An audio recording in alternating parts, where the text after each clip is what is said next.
మీ business ఏదైనా మీ ఊర్లో promotion చేయాలంటే అది సుమన్ టీవీతోనే సాధ్యం. ఇప్పుడే సంప్రదించండి. హాయ్ విస్ వెల్కమ్ టు సుమన్ టీవీ. నేను మీ తారక్ బండారు. మార్వాడీస్ వాళ్ళకి హోలీ అనే పండుగ ఎంత ముఖ్యమైనదంటే మనకి సంక్రాంతి పండుగ ఎంత ముఖ్యమైనదో సో వాళ్ళకి హోలీ పండుగ అంటే అంత ముఖ్యమైనది. మనం సంక్రాంతి మనం భోగి నాడు ఏదైతే గొబ్బెమ్మలతో ఏదైతే పిడకలతో మనమైతే భోగిని ఎలాగైతే సెలబ్రేట్ చేసుకుంటామో అదే విధంగా మీరు చూస్తూ ఉండొచ్చు అక్కడ. సో మార్వాడీస్ వాళ్ళు మనలాగే సేమ్ అదే పిడకలతో సో వాళ్ళైతే ఈ హోలీ పండుగను అయితే స్టార్ట్ చేస్తారండి. సో ప్రతి ఒక్క మార్వాడి వాళ్ళు వచ్చి ఈ రోజు అయితే అక్కడ ఆ ఎదురు బొంగు ఏదైతే ఉందో మీరు చూస్తూ ఉండొచ్చు, దానికి వాళ్ళు నమస్కరించుకుని పూజ పునస్కారాలు చేసుకున్న తర్వాత వాళ్ళు హోలీ అనేది స్టార్ట్ చేస్తారంట.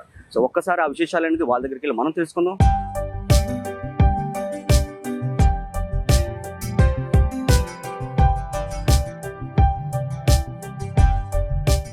Madam hello hi. మాకు తెలుగు వాళ్ళకి సంక్రాంతి అనేది మాకు ఎంత ఇంపార్టెంటో అదే రోజున భోగి అనేది మేము ఇదే విధంగా జరుపుకుంటూ ఉంటాం. అదే పిడకలతో అదే కర్రలతో సో ఈ విధంగా మేము జరుపుకుంటూ ఉంటాం. సో మీరు కూడా హోలీ అనేది మీకు ఎంత ఇంపార్టెంట్ పండుగ అనేది ప్రతి ఒక్కరికి కూడా తెలుసు. మీరు కూడా ఇదే విధంగా జరుపుకుంటున్నారు కదా, సో దీని గురించి ఒకసారి మాకు ఎక్స్ప్లెయిన్ చేస్తారా? సో భోగి అనేది హోలీ ఈ ప్రాసెస్ అనేది కాల్చేది somewhere it's the same. Okay, so చాలా టైం బ్యాక్ ప్రహ్లాద్ అని ఒక దేవుడు ఉండేవారు. వాళ్ళ అత్త ఆయన్ని చంపుదామని ప్రయత్నించారు.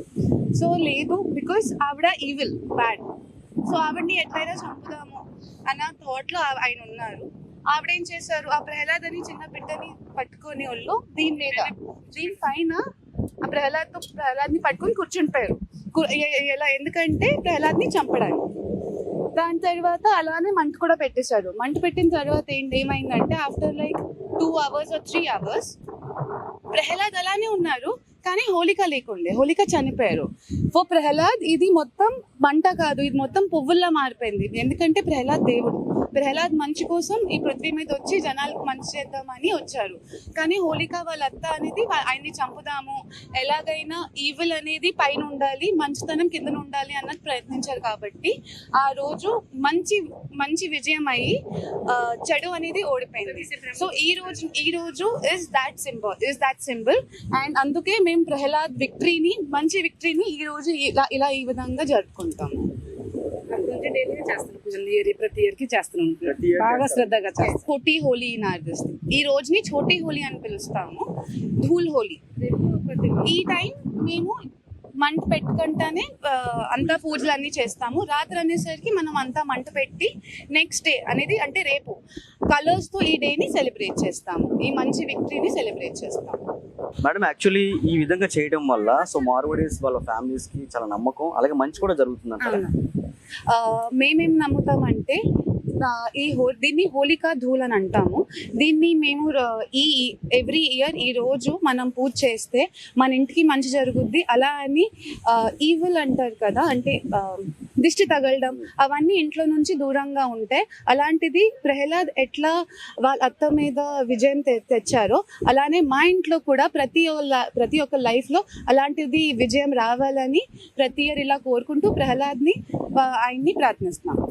ఈ పూజ అనేది అంటే ఏంటి సామాన్లు వాడతారండి దీనికి వెరీ ఫస్ట్ థింగ్ ఎట్లా అంటే హోలీ అంటేనే మేము కలర్స్ వాడతాము. సో కలర్స్ లో కూడా స్పెషలీ గులాల్, పింక్ కలర్ అని వాడతాం.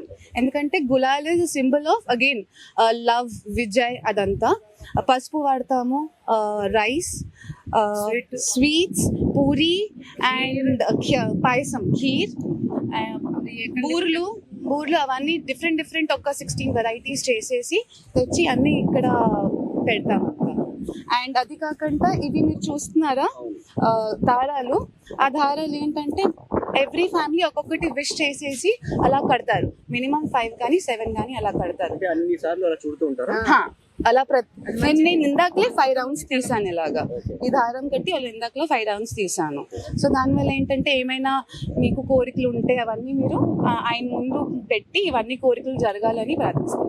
చూసారు కదండి, మార్వాడి వాళ్ళకి ఈ రోజు అయితే ఈ హోలీ పండుగ చాలా ఇంపార్టెంట్ వాళ్ళ లైఫ్ లో. ఈ రోజు అయితే చోటా హోలీ అంటారు. సో రేపు అనేది వీళ్ళకి హోలీ పండుగ అనేది జరుగుతూ ఉంటుంది, జరుపుకుంటారు వీళ్ళు. సో ప్రతి ఒక్కరు కూడా ఇక్కడికి వచ్చేసి ఈ విధంగా వీళ్ళు ఆవు పేడతో చేసిన పిడకలు అనేది అక్కడ పెట్టడం, సో పూజలు పసుపు కుంకుమతో వీళ్ళు పూజ చేయడం, అదే వీళ్ళ మనసులో కోరికలు అనేది వీళ్ళు నెరవేరాలంటే దాని చుట్టూ కూడా వీళ్ళు 2 దారాలు అంటే ఎరుపు దారం అండ్ తెలుపు దారం 2 దారాలు కలిపి వాళ్ళు చుట్టూ కూడా చుడుతూ ఉంటారు. దానివల్ల వాళ్ళ కుటుంబ సభ్యులకి మంచి జరుగుతుంది. అదేవిధంగా వాళ్ళు ఏదైతే కోరుకుంటారో ఆ కోరికలు కూడా నెరవేరుతాయి. దాదాపు ఈ సాంప్రదాయం అనేది శ్రీరాముడి కాలం నుంచి కూడా జరిపిస్తూనే ఉంటున్నారంట. సో ప్రతి ఒక్కరు కూడా మార్వాడి వాళ్ళు ఈ రోజు ఖచ్చితంగా ఇక్కడికి వచ్చి ఈ పూజ అనేది చేస్తారని చెప్తున్నారు.